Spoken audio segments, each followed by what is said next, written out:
Okay, Aston Villa Cardiff City is the first match in this year's fifth round of the FA Cup. Villa have won 2-0, both goals coming after half time. Asensio scoring both. How many shots did Villa have in this game? It was ridiculous.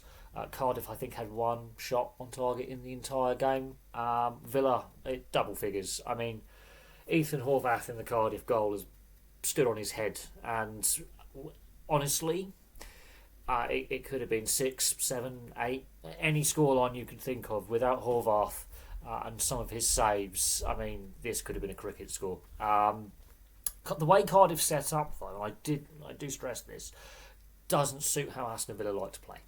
Aston Villa don't like having to break down two banks of four. They like the game to be stretched and open and hit teams on the counter attack, which is what they did very well in the last round against Spurs. Villa like a very open stretched game, so breaking teams down is not their speciality. However, they were creating chances, and a lot of them. How it's 0-0 at half time is beyond me. Rashford's missed a few, Watkins has missed a few, Horvath has pulled off some good saves. It could have been 4 or 5 by half time. Cardiff didn't show much going forward. It took until 67 minutes before Cardiff to get a shot on target. Martinez pulled off a very smart save, considering he hasn't had a lot to do in the game. Barely saw any of the ball, and when called upon, Emi Martinez has pulled off a good save. They go down the other end. Tielemans with a brilliant ball to Rashford. Rashford with a very actually scuffed little cutback cross. If he cuts that back cleanly and how he would like to, Asensio probably doesn't score. But Asensio probably doesn't score if he hits it clean and flush as well. Ironically, because it's a little bit scruffy and a bit bobbly, and the finish is not 100% perfect, it actually works in Villa's favour. That was on 68 minutes.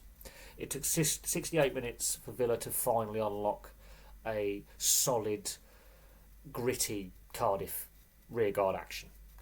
And even then, you were thinking, okay, Villa have got one goal, but they've missed so many chances. Horvath's pulled off a lot of saves, and they could get caught on the counter attack. And there were flashes from Cardiff that, had that been better quality, better attacking play, and a more confident strike lineup, Cardiff may have got back into the game. Asensio's second goal, the first goal comes down the left flank, and Rashford's had a good game. Horvath has pulled off a brilliant save from a Rashford shot, swerving all over the place. Rashford's had a very good game. He's getting assists. Goals will come. He's looking a completely different player at Villa than his end of his time at Manchester United. Completely different player. He's playing with a smile on his face, and he is contributing with chances and assists. Asensio's second goal, it's down the right. Again, they're finding ways to get him behind. He the way he sorts his feet out gives the keeper the eyes. Horvath gets his hand to it, but his weight's going to the right. He has to quickly turn his weight to the left. Can't get down low enough quick enough. He does get a little bit on the ball, but Asensio has to sort his feet out as well. And he's got a bit of space, but not a lot of space. There's a lot of Cardiff players around him, but he gets the shot away. It's a snapshot. Again, it's not a pure hit. Potentially, if it's a pure hit, I think Horvath probably saves that, because it's a bit of a scuffed, rushed finish, although still a very good finish. I think because it's not hit quite cleanly, there's a little bit of a bobble to it. I think that goes in Asensio's favour, and that was enough for Villa to get a 2-0 win. But as I say, had they been a bit better with finishing, a bit more accurate with finishing with some of the misses that they had, and Cardiff been a little bit more open maybe, and actually gone with no pressure, attacking Villa a bit more, we may have seen more Villa goals.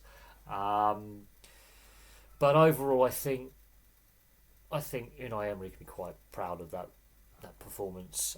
They're doing everything right, but when you've got a keeper who's literally standing on his head and pulling off saves that in other games are goals, okay, you can't argue with that. I don't think they could have done much more in attack. They were creating in the right places and spaces. They were getting their shots on target for the most part. And when you're playing against a side that's playing in a way that doesn't suit your style of play. You want it open. You want them to attack you a little bit. I think Villa might have been wiser potentially to let Cardiff attack them a little bit and catch them on the counter attack and open the game up that way. But Villa being naming a very strong side, considering, I think have gone about their business in the right way. Was it the best Villa performance? It's hard to judge. But I think the way Villa are playing, they are entertaining. They will create chances. They just had to play against a side that disrupted their normal flow a little bit and made it a little bit more of a grind. But there's no doubting this Villa side have a very good chance, both in the Champions League as an underdog to go on a bit of a run, and in the FA Cup. And they're through to the quarter-final. It's been a long time since they've got to the latter stages of the competition, and I think they've got a very good chance in the competition with some big clubs having already crashed out from the Premier League. So they've got a very good chance, and I mean they could do a Champions League FA Cup double, and if they target the cup games in the way that they have, I think they could be in with a good shout of taking some silverware this season, taking home some silverware. But there we go, Villa had a bit too much for Cardiff. It's finished 2-0, and that is the fifth round now up and running. So thank you very much for watching. Place your thoughts on the game in the comments section below, and I'll have some more content for you guys very soon.